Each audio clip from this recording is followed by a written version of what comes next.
Hello student, this is Salma Aftab and welcome back to my channel. And today हम लोग आज study करेंगे important physical chemistry का solution का विंथ ऑफ फैक्टर, जो जहाँ पे क्वेश्चंस जरूर से जरूर कंफर्म करके क्वेश्चंस आते ही आते हैं। ठीक है, न्यूमेरिकल में, क्योंकि ये this is the related portion of your colligative property.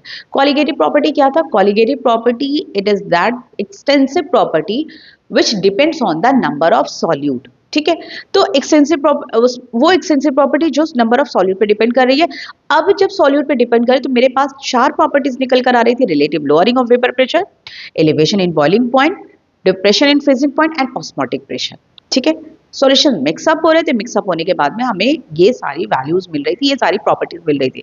But some time जो हम लोग के आंसर्स आते हैं वो उसमें जो है एक वेराई कर जाता है, just because of the dissociation and association।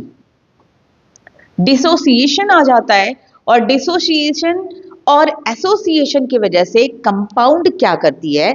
Dissociation की वजह से कंपाउंड टूट जाती है और एसोसिएशन की वजह से कंपाउंड जुड़ने लगती है। ठीक है, तो इसके वजह से रिजल्ट क्या हो जाता है? डिफर कर जाता है। व्हाई? क्योंकि ऑब्वियस सी बात है ना कि कॉलिगेटिव प्रॉपर्टी तो वही प्रॉपर्टी जो नंबर ऑफ सॉल्यूट पे डिपेंड कर रही है। और यहां पर तो सॉल्यूट मेरी अगर सपोज मान लो केसीएल है, केसीएल टूट रहा है ना, केसीएल टूट रहा है कि डिसोसिएशन में ऑब्वियस सी बात है, क्या है डिसोसिएशन में क्या होगा?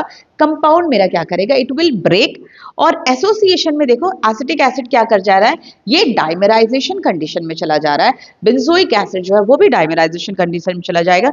तो यहाँ पे एन की वैल्यू जो है वो क्या कर जाएगी? चेंज हो जाएगी। ठीक है, एन की वैल्यू क्या कर जाएगी? चेंज कर जाएगी। तो डिसोसिएशन में alpha is the degree of dissociation is equals to I minus 1 divided by n minus 1। This is the formula for the degree of dissociation. अब देखो मैं जो समझाना चाह रही हूं समझो। अब इसके लिए एसोसिएशन के लिए भी फॉर्मूला वही बनता है, I is equals to n minus 1 n 1 minus I.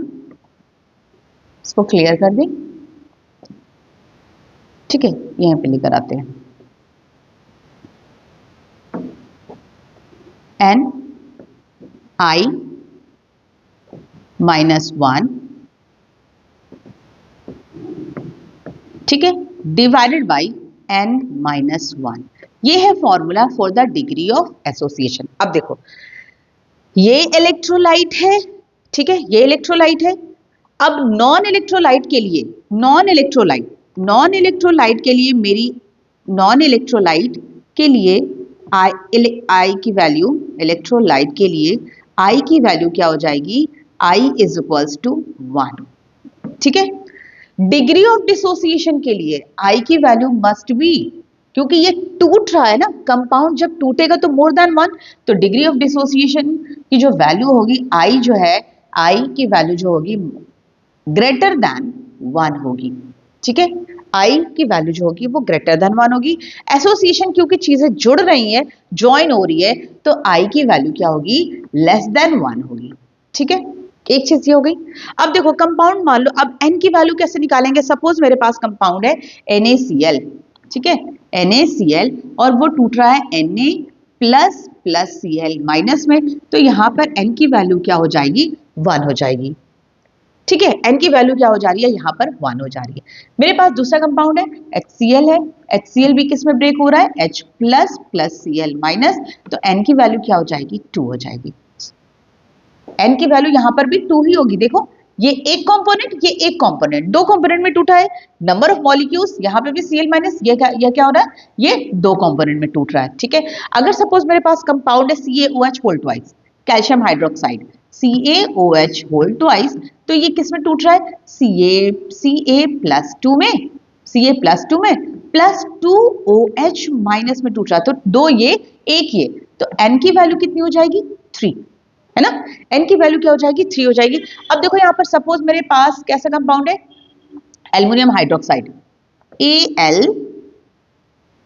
AlOH whole thrice, ठीक है, AlOH होल थ्राइस।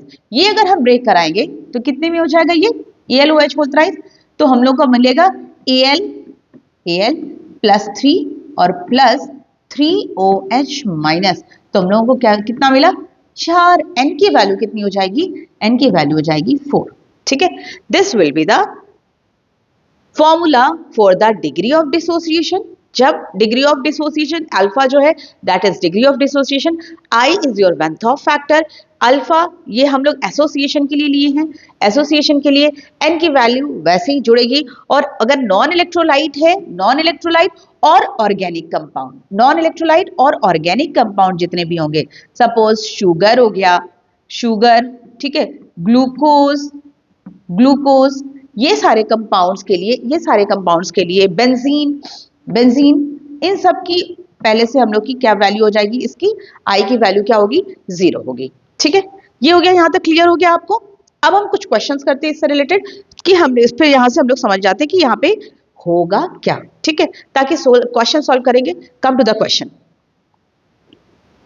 ओके, हम क्वेश्चन देखते हैं, just come to the question और कैसे हम डिटरमाइन करेंगे। देखो, to 500 centimeter cube of water, this is the volume, ठीक है, 500 centimeter cube, 1 centimeter cube is equals to 1 ml, तो 500 ml of water is and 3 into 10 to the power minus 3 kg of acetic acid, मतलब इतना मेरा water है, this is your acetic acid, 23% of acetic acid, ठीक है, 23% of acetic acid is dissociated, मतलब 100% dissociate नहीं कर रहा, it means it is your weak electrolyte। ठीक है, strong electrolyte डिफरेंस क्या है, strong electrolyte it will dissociate completely, 100% dissociate कर जाएगा, जैसे कि हम लोग के जितने भी एसिड HCl हो गया, NaOH हो गया, KOH हो गया, it will completely dissociate, but acetic acid it will not dissociate completely। तो यहाँ पे लिखा हुआ है 23% it is dissociating। ठीक है, what will be the depression in freezing point, ठीक है, and of water, और यहाँ पे वैल्यू दी हुई है, दिस इज योर रिस्पेक्टिवली। अब देखो हमें करना क्या है, हम यहाँ पर सिर्फ और सिर्फ आई हम निकालेंगे, rest of the question you will do with your own. ठीक है, चलो देखो देखते हैं। तो हम एसिटिक एसिड, ठीक है, we have acetic acid CH3COOH, ठीक है, ये टूट रहा है, किसमें टूट रहा है, CH3COO minus plus H plus, ऐसे ही तो टूटेगा। ठीक है, आई और फॉर्मूला क्या था, डिग्री ऑफ डिसोसिएशन, एन की वैल्यू क्या है, यहाँ पर एन की वैल्यू है मेरे पास 2, क्योंकि एक और एक मॉलिक्यूल टूट रहा है। अब हम फॉर्मूला लगा देते हैं अपने आई निकालने के लिए। सबसे पहले आई निकालेंगे, क्योंकि फॉर्मूला यहाँ पे हमें निकालना क्या है, delta T F is equals to I K F M. ठीक है, तो पहले आई निकालो। आई का फॉर्मूला क्या है, अभी हम लोगों ने देखा है, alpha is equals to I minus 1 divided by N minus 1। यहां से निकाल सकते हैं आई। अल्फा कितना है, 23% डिसोसिएट कर रहा है, यानी कि degree of dissociation 23 divided by 100 is equals to I minus 1। I हमें नहीं पता है, आई तो निकालना है। एन क्या है, 2 माइनस 1 क्या हो जाएगा, 1, तो 1 खत्म।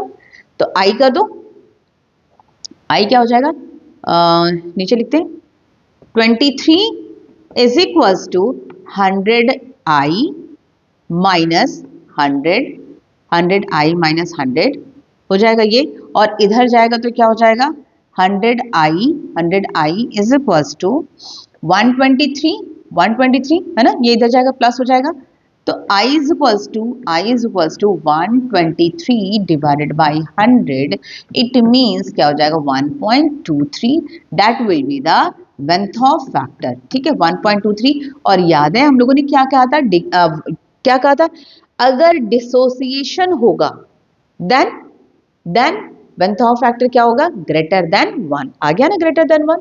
अब rest part of the question you will do with your own, और हम लोग फिर दूसरे सब्जेक्ट पे आ जाते हैं, अपने इलेक्ट्रोकेमिस्ट्री पे। Till then take care, good bye.